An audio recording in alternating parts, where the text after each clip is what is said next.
آگے حضور مجھے میری بیوی طاہرہ لون کی وفات کے بعد تدفین کے بعد مجھے یہ محسوس ہوا کہ قبریں 3-4 قسم کی ہوتی ہیں، جس میں ایک تو وہ شیلفنگ ہے جو میں نے مکہ میں دیکھی، میری پھوپھی وفات پائی تو سٹیج بائی سٹیج دفن کیا. دوسری میں نے دیکھی ہے کہ وہ کھود کے تو پھر میت کو رکھ کے پھر وہ پھٹا رکھ دیتے ہیں، پھر اور میت نہیں پھر مٹی ڈال دیتے ہیں. تیسری جو ہے وہ بغلی جو لہد جی. لیکن مجھے وہ جب میں نے مولوی منور احمد صاحب جب وفات پائی تو میری بیوی کے ساتھ ہی ان کی تھی، تو ان کی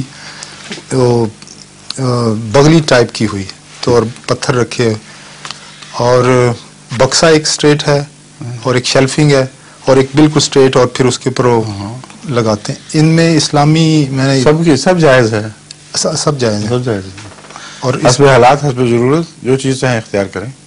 لحد میں اور اس میں قبر میں کوئی فرق ہے؟ جو لحد کا جو طریق ہے غالباً یہی مسنون طریق ہے جو اس زمانے میں رائج تھا رسول اللہ صلی اللہ علیہ وسلم کے زمانے میں، مگر دوسرے طریق جو ہیں وہ بھی قرآن کریم سے ثابت شدہ ہیں کہ تابوت میں بھی انبیاء کو دفن کیا جاتا رہا، امانتاً بھی دفن کیا جاتا رہا. ایک جگہ سے ایک نبی یا اس کی بیوی کی لاش دوسری جگہ منتقل کی گئی اور تابوت ہی میں کی گئی. یوسف کی ایک والدہ جس کے متعلق ابھی قطعیت سے نہیں کہا جا سکتا کہ حقیقی والدہ تھیں، کیونکہ قرآن کریم نے جو چاند اور سورج کو سجدے کا ذکر کیا ہے اس سے یہ مضمون کچھ متصادم دکھائی دیتا ہے، مگر بائبل کے مطابق ایک والدہ جو حضرت یوسف کی حقیقی والدہ تھیں، تدفین کے بعد ان کو حضرت یعقوب آبائی قبرستان لے گئے اور تابوت میں لے کے گئے، وہاں اس کو دفن کیا. تو صاف پتہ چلتا ہے کہ یہ تمام قسمیں جن کا قرآن ذکر فرماتا ہے اور کسی کی نفی نہیں فرماتا، کسی کے متعلق کوئی ناپسندیدگی کا اظہار نہیں فرماتا یا نہیں کرتا، وہ سب جائز ہیں. حسب حالات حسب ضرورت فیصلہ انسان پر چھوڑ دیا گیا ہے، اپنی صورت کے مطابق جو چاہو کرو. ٹھیک ہے جی. اور یہ جو منزل بہ منزل دفن ہے جی تدفین، اس کے متعلق تو میں پہلے ہی مجھے نہیں پتا تھا کہ سعودی عرب میں یہ ہو رہا ہے. جی ہو رہا ہے، مگر جاپان سے مجھ سے پوچھا گیا تھا کہ یہاں زمینیں بہت تھوڑی ہیں اور خطرہ ہے کہ سوائے اس کے کہ ہم جلائیں اور کوئی چارہ نہ رہے، اور حکومت بھی ہو سکتا کوئی پابندیاں لگائے. اس پر میں نے یہی تجویز کی تھی اور ربا کو بھی بھیجی تھی کہ ہمارے پاس بھی جگہ تھوڑی رہ گئی ہے، منزل بہ منزل تدفین ہرگز ناجائز نہیں ہے. یعنی خواہ گہرا کھود لیں یا اوپر اٹھا کر، لیکن میرے نزدیک گہرا کھودنا اولا ہے، بہتر ہے. اور اس میں نے کہا تھا کہ آپ گہرا کھود کر روشیں بنا سکتے ہیں اور دونوں طرف دیواریں موٹی مٹی کی موٹی دیواریں ہوں اگر تو قبریں دائیں طرف اور بائیں طرف بھی ہو سکتی ہیں، یا ایک بیچ میں عام پردے کی دیوار بن جائے اور پھر پرلی طرف سے گھوم کے آدمی آئے تو دوسری طرف قبریں ہو رہی ہوں، قبریں اس طرح اوپر تلے ہوں، کئی منزلہ قبریں. یہ جو آئیڈیا ہے یہ میں نے اصحاب کہف سے لیا ہے. کیونکہ جب میں نے اصحاب کہف کی غاروں میں سے غار دیکھی تو وہاں اسی طرح مردے دفن ہوئے تھے، اور یہ وہ لوگ ہیں جن کے متعلق قرآن کریم نے بہت محبت اور پیار کا اظہار فرمایا ہے، موحدین تھے. تو ان کی تدفین اس کے سوا ویسے بھی ممکن نہیں تھی، تنگ گلیوں میں رہ کے کہاں وہ الگ قبرستان بناتے.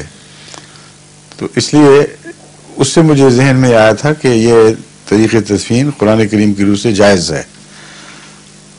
قرآن کریم کا طریق یہ ہے کہ سابقہ سنتوں میں سے جن کا ذکر فرمائے اور ان میں سے کسی کو رد نہ کرے، یا متبادل ویسی یا اس سے بہتر ملتی جلتی یا بہتر کوئی سنت پیش نہ کرے، تو رسول اللہ صلی اللہ علیہ وسلم قرآن سنت پر عمل کرتے تھے. بس آپ ہی کے مسلک سے بات ثابت ہے کہ استنباط سابقہ سنتوں سے کرنا ہرگز قرآن کریم کے مقاصد کے خلاف نہیں. جہاں قرآن کریم نے ذکر کیا اور چھوڑ دیا وہاں آپ اس کو اختیار کر سکتے ہیں. جہاں اسی تعلق میں ایک تعلیم دے دی وہاں اس تعلیم کی طرف رجوع ضروری ہے. سمجھ گئے؟ جی جی.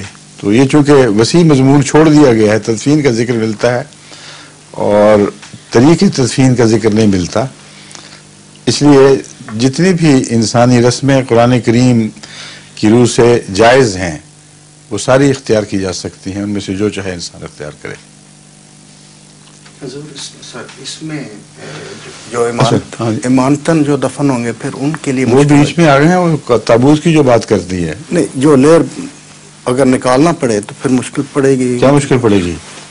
اوپر جب لیئر پہ لیئر ڈالیں گے جی تو بیچ میں آخر پختہ لنٹل ڈال کے پھر ہی بنائیں گے نا. یہ تو نہیں ہو سکتا کہ ایک انچے سے گھلے تو ساری قبریں اندر جا پڑیں. جو بھی طریق ہوگا تدفین کا اس میں اتنا فاصلہ ضروری ہے کہ اس مردے کو نکالا جا سکتا ہو. چنانچہ بعض لاشیں وہاں سے ملی ہیں جو گھل گئی دیوار ساتھ کی، اوپر کی قبریں اسی طرح ہیں اور وہ لاشیں دکھائی دیتی تھی صاف.